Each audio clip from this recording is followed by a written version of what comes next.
Hey there everybody, and welcome back.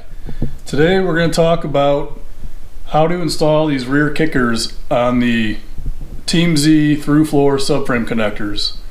You can see here I've been figuring a lot of things out, and today we're going to talk about some of the details and just about how I went about on the passenger side. So grab a cold one, adult or non-adult beverage, and take a seat, stick around.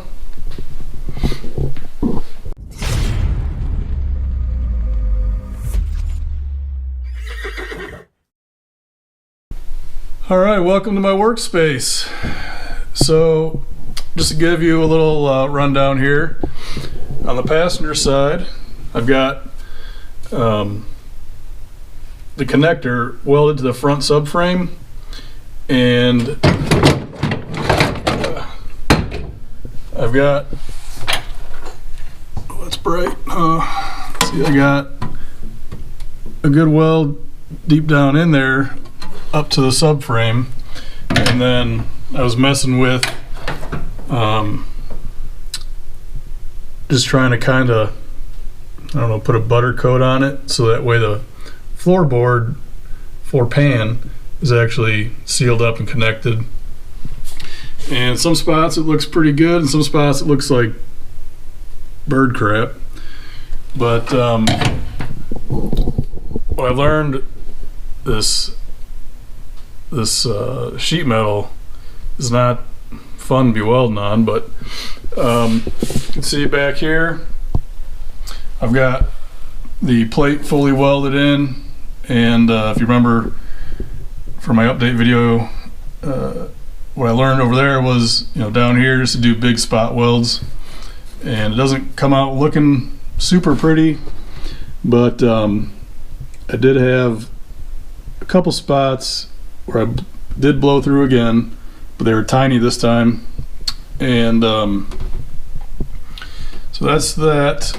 Now, remember from my update video I talked about cutting this floorboard out, and you can see here I've got my plate already in place, tacked in. Now there is a bit of a bend right here in this rocker, so I clamped my plate onto, well, I set it in place, marked it to where the bend should be, clamped it to my workbench, and then just used some a couple crescent wrenches and bent it slowly to get it to fit nicely to this rocker. Now in my update video I did talk a little bit about why I cut the floor out. The big thing to me is that with it not cut out, you can't get your rocker fully welded all the way around.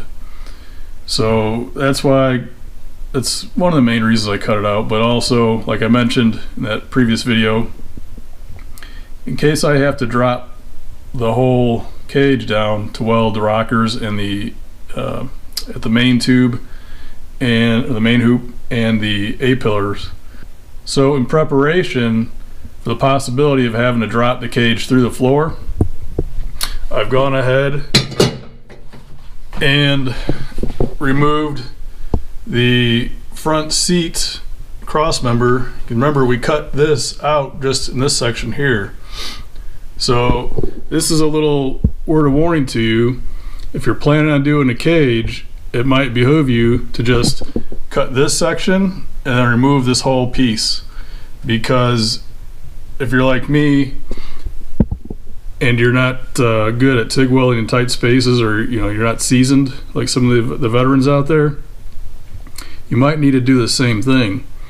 So like I said, I've prepared it by removing this piece, and that way I can cut maybe like a 3-inch section of this floorboard out up to the front kicker, because we already do have to cut the floorboard and actually the subframe, the forward subframe, away from the connector so we can install the rocker, or the front kicker. But before we even attempt to install a front kicker, the rears need to be installed, the main hoop needs to be placed and fit to the rear kickers, and then the A-pillar bars got to be installed. So that way you can get the location of where the front kicker goes. You know, things that would make that easier are some dimensions. However, and I don't necessarily blame Team Z, because then that could get them into, you know, you're damned if you do, damned if you don't kind of a deal, because somebody their car could be slightly different, or they could have not installed the main hoop at the degrees that they designed it all for, and then their location, the kicker, is different from the location of their A-pillar. So with that, if all you're doing is subframe connectors, you know, you won't need to deal with removing this section of the seat cross member. Just cut that little section out there. In addition, though, let's see, how can I put this? If you think in the future you may want to install a cage, you're going to have to get some kind of dimension, or I don't know what you really do, but if you did install a cage in the future, you could run into some problems with where your front kicker is placed and where your A-pillar comes down. So I don't know what you do. You know, just put them in, and then when you plan on doing a cage, you get a new car. I don't know. But so that's why I'm doing this kind of in a strange process. You know, you'd think install the subframe connectors, the kickers, and then move on to the cage. But, you know, this comes down to thinking ahead of what you're doing, so that way you're ahead of any possible issues.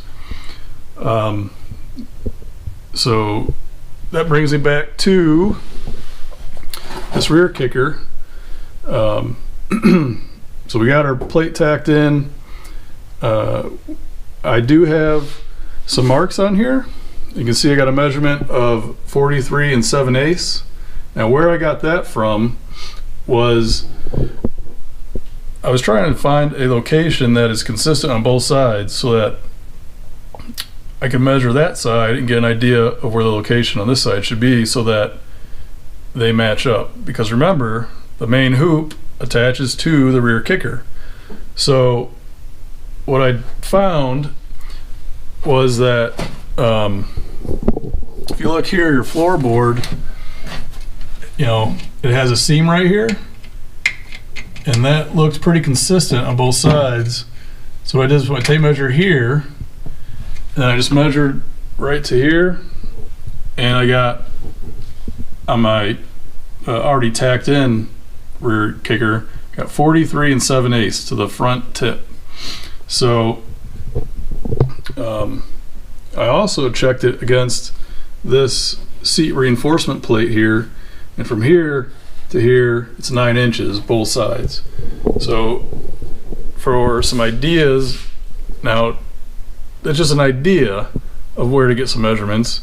It's not, that doesn't mean that your measurements will be exactly the same, because you know, every car might be a little different. So you know, I've noticed some weird things in this car, that, you know, some spot welds on the one side are good, and some of the, on the other side are missed, or, you know, barely on the piece. Some things fit a little tighter than others. So, and then also a good thing to do is drill like an 1/8 inch hole at all your connecting points, so that if you're welding a piece that is going to end up being sealed, if you don't have a place for the gas that's getting heated up by the welding process inside that tube to go, it's going to blow your weld out. So by drilling this hole right here, it's going to actually vent that gas out through the front of the connector, because that's open. We don't weld it, we don't do anything to there, so that stays open all the time.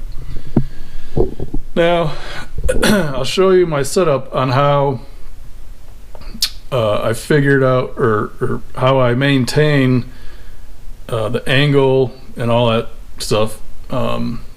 Also I mark the kicker for the connector side and the rocker side. That's so as you're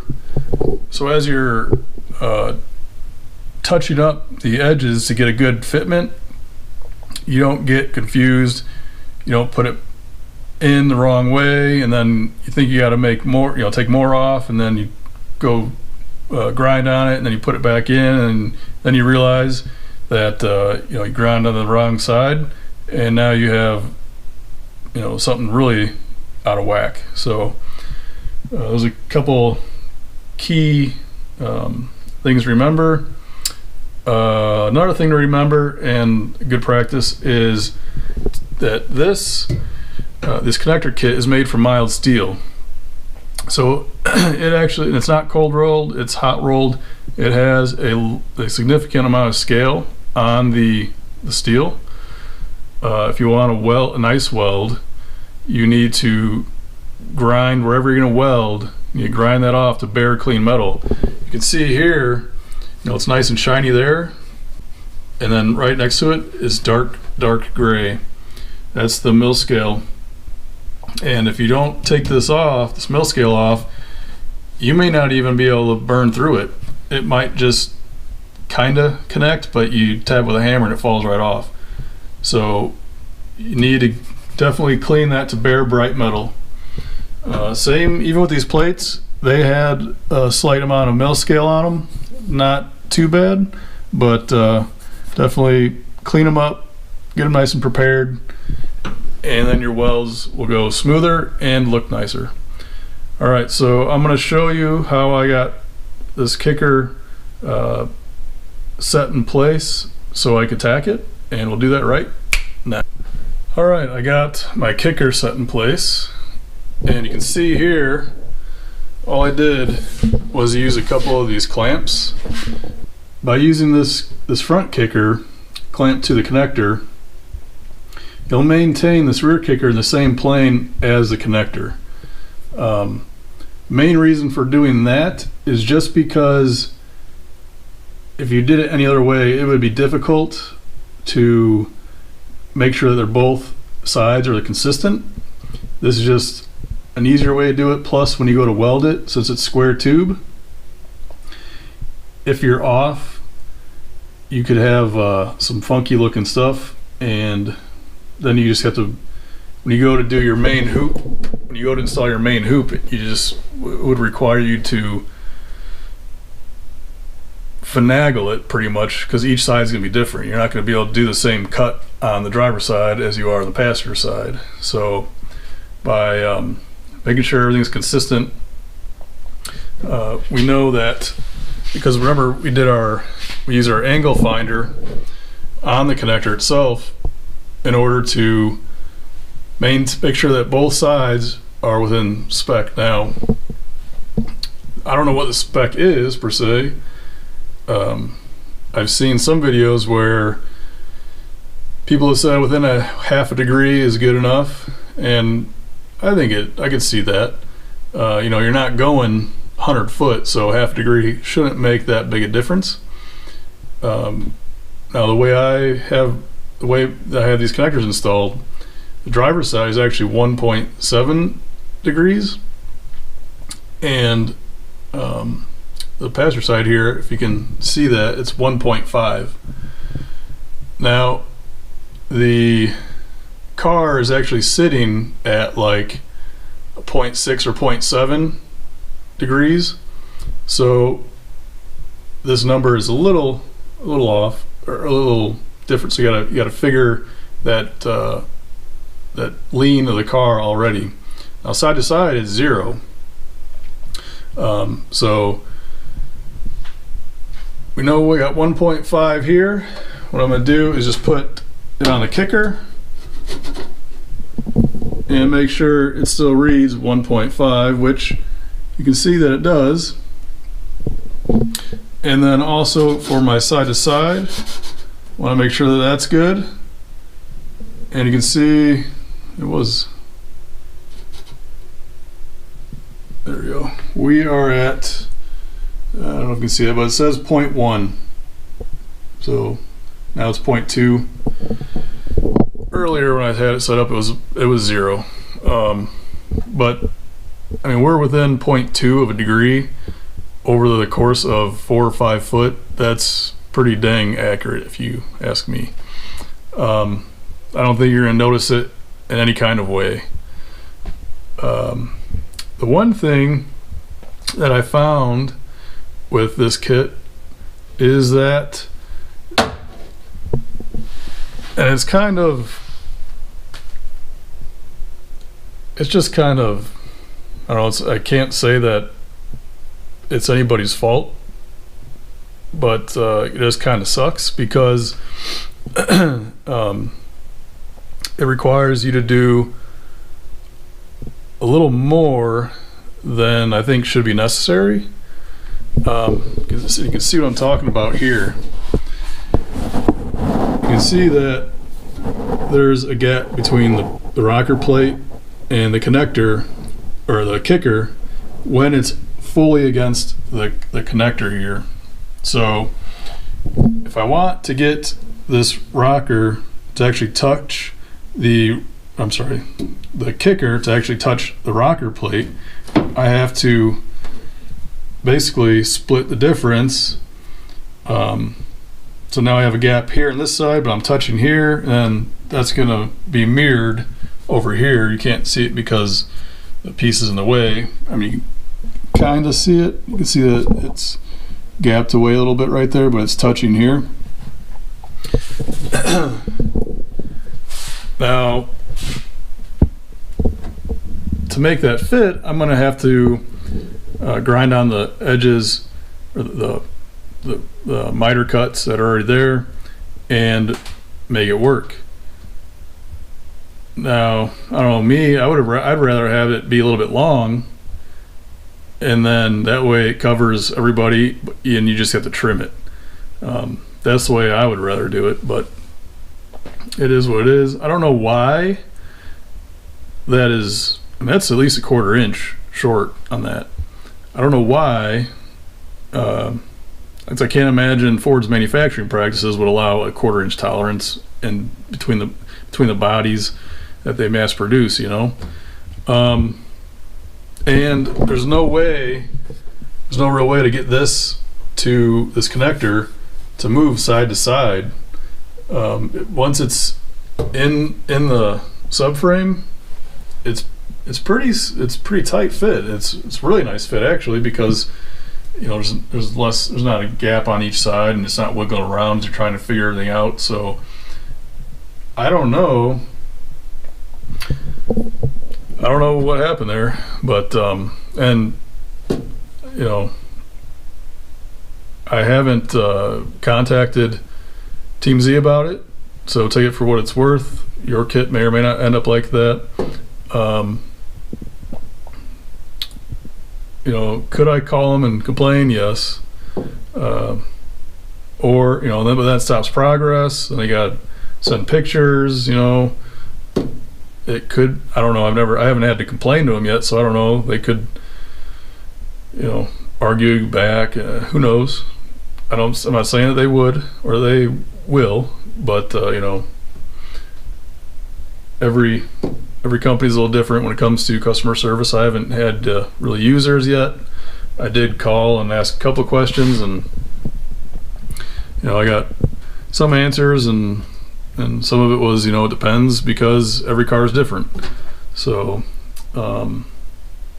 that's where I'm at. But so let's see. So a recommendation I would make for this is to actually fully weld your rocker plate in.